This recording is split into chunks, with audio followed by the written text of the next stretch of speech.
Alright, so now that we've had a chance to add some basic color to this rhino's face, now let's start to turn our attention to adding a little bit of color variation throughout the rest of the body. Alright, so here's where we left off. So we got a little bit of this color around the mouth, eyes, and up toward the ears. So let's start by breaking up some of this flat color of the body, and we'll start to add a little bit of mud, dirt, and overall just a little bit of this stuff that we would expect to see in nature. So let's start by sampling this color. So there we are.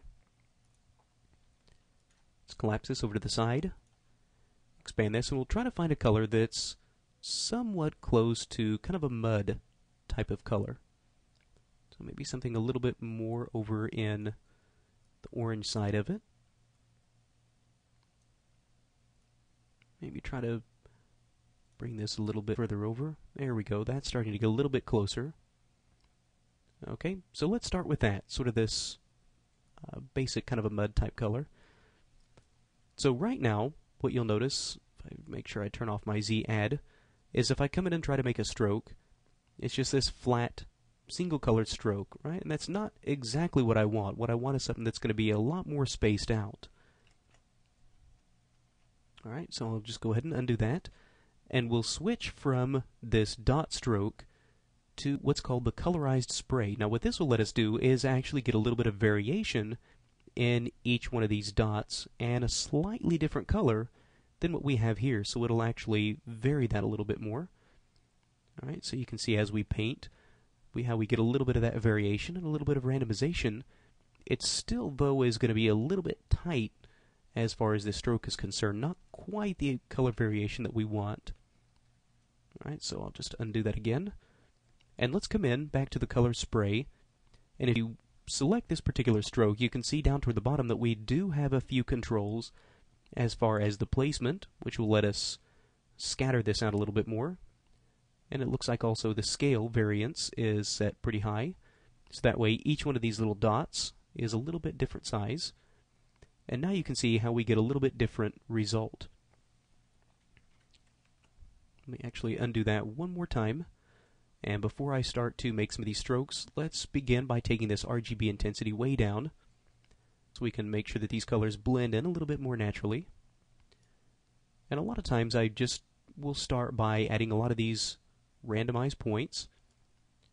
I'll switch up my brush size pretty frequently during this stage, so that way I can just try to make everything blend together as cleanly as possible.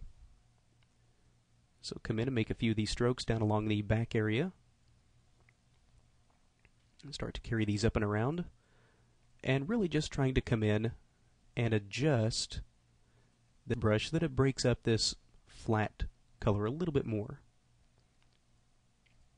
Okay, so you can see how with a few of these simple little strokes we start to do just that. So let's maybe start to drop the brush size down a little bit, get along down toward these front extremities and these back extremities down toward the lower part. Okay, maybe a little larger brush size. Let's come in and adjust this color a little bit more. Maybe make it a little bit darker. Let's actually grab that again. Again, we can just sample that color if we decide we need to. Okay. So let's maybe make that a little bit darker. There we go. So we can come in and just change out some of these colors. Again, just trying to make a lot of variation. Drop down this RGB intensity. Start to blend some of these areas together very subtly. Get around toward this back area. Maybe a little bit smaller brush. Pretty much anything that you are going to find in nature is going to have some of these natural color variations. I think I mentioned that in the previous lesson. So we're just trying to introduce some of that into this, really breaking up that flat, artificial look that we started out with. And if we wind up with some of these color blotches, that will actually be completely normal, especially for this kind of an animal that's going to be spending a lot of time in the mudded type areas, lots of dirt, lots of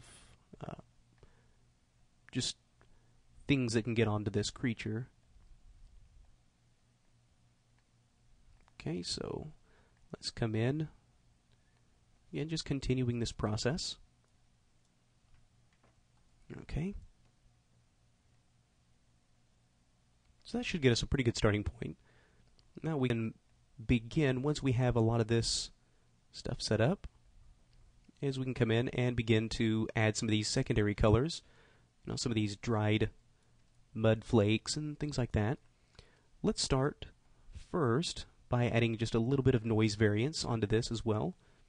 So let's switch to maybe this type of a brush. And with this, we may be able to use a slightly higher intensity. We can start to add some of these secondary little noise spots and little dirty areas. So maybe a little bit higher brush intensity. Like I said, you'll notice I tend to do this a lot as far as just switching up the brush intensities, the brush sizes, trying to keep things as varied as possible and try to make things looking as natural as possible. Okay. So just a few of these really simple little strokes, again, just to break up sort of this flat color that we initially had before. You can see how now, with some of these colored spots, we're starting to do just that. Okay, so let's try to come in and add a little bit more of this secondary color. Sort of looking at some of these reference images, we're going to have some additional mud that's going to be along the lower extremities.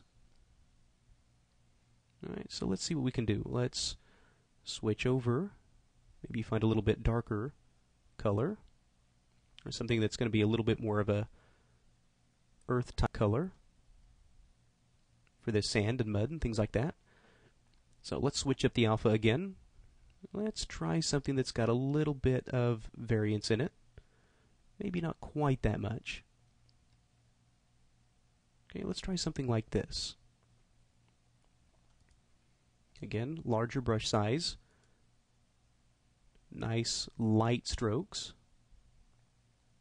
Trying to layer on a lot of these different effects. So now we can come in and start to layer on a few of these areas of mud and other types of dirt. Okay, and you can see now that we start to introduce some of these secondary effects, this really does start to look like a dirty animal that you would start to see at a zoo or any place like that. Okay, so again, just like before, let's come in and add a few of these little spots throughout, maybe a little bit higher intensity for these. There we go. Maybe a little bit smaller on the brush size. And when you're doing this, it does help to sort of keep an eye on your reference images, if you have some. Gives you an idea of whether or not you're starting to move things in the right direction as far as some of the colors and things like that. So let's start to, now that we have some of the overall body color applied, let's start to focus a little bit more on some of these lower extremities. A lot of these animals, when they're going to be standing around on dirt or in the mud, you're going to see a little bit more of these noise areas as far as some of this dirt that's been caked on. It's going to be added to the lower part of the body. So let's really start to come in and dirty up some of these lower portions. So we'll carry some of this up and around. There we go. We can always come back and layer on some more of these colors if we decide to. And you can really start to see how this is now beginning to look much, much more natural. Just adding some of this very simple color variation makes a very, very big difference. So here we are. Let's come add some of this. And let's start to layer on something that's a little bit darker. So let's take that. There we go. Maybe add a little bit of darker tones onto these bottom areas again, because these are going to be fairly dirty. So start to bring some of this dirtiness up. Carrying this up and over. Maybe start to bring this up along the upper parts of these extremities. There we go. Very nice. So we'll finish some of this up. Keep coming around these bottom areas of the feet. Carrying up and around to these upper parts of the body. Let's make sure that we get nice coverage along these bottom parts of the feet. Make sure that this is nice and dirty. Maybe switch up to a slightly larger brush size to get nice coverage along these bottom extremities. There we go. Start to bring some of these up. Very nice. Let's also, while we're at it, before we wrap up this lesson, add a little bit more of this dirtiness onto the underbelly, because we'll definitely see some dirt that's been accumulated there from where it is going to be laying on the ground. So this area will definitely be dirty. And we'll take a look a little bit later at how we can really start to make some of this dirt and certain other areas really stand out.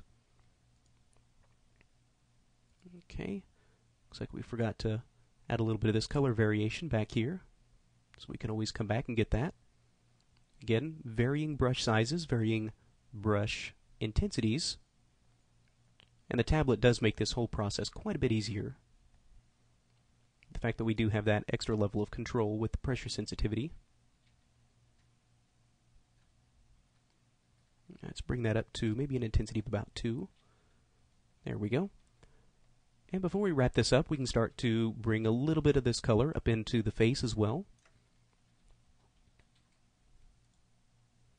So let's start to maybe bring that intensity back up. There we go. We'll start with some of these larger strokes up around the face and up around the ear. Okay, let's switch back to this little spotted brush so we can add a few more of these spotted areas. A little higher brush intensity, a little smaller brush size overall, so we can get a little bit more control in this facial area. There we go. And if we wind up painting a little bit on this horn, that'll be okay, because we're actually going to come back and make some special adjustments for that area around the horn. Okay, so far looking very, very nice.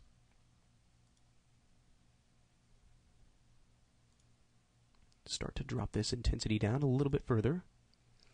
Now once we get into this face area, we might find that this placement is set up a little bit too high. So we can start to drop that down. Bring this intensity down a little bit and keep some of these areas a little bit more contained, to where these dots don't scatter out quite so much. Okay, again, nice low intensity as we start to get in through here. So really there's no exact methods that you have to follow, just whatever you find starts to work well for blending these different colors together and getting these nice dirt type of effects, or any kind of a natural effect on the object that you're going to be painting on. There we go, start to bring some of this up and around. Alright, so now you can start to see how we've, in just one lesson, really been able to dirty this up and start to give this much more of a natural type of feel. So in the next lesson, we'll keep moving on with the process of adding more color and detail to this poly painting.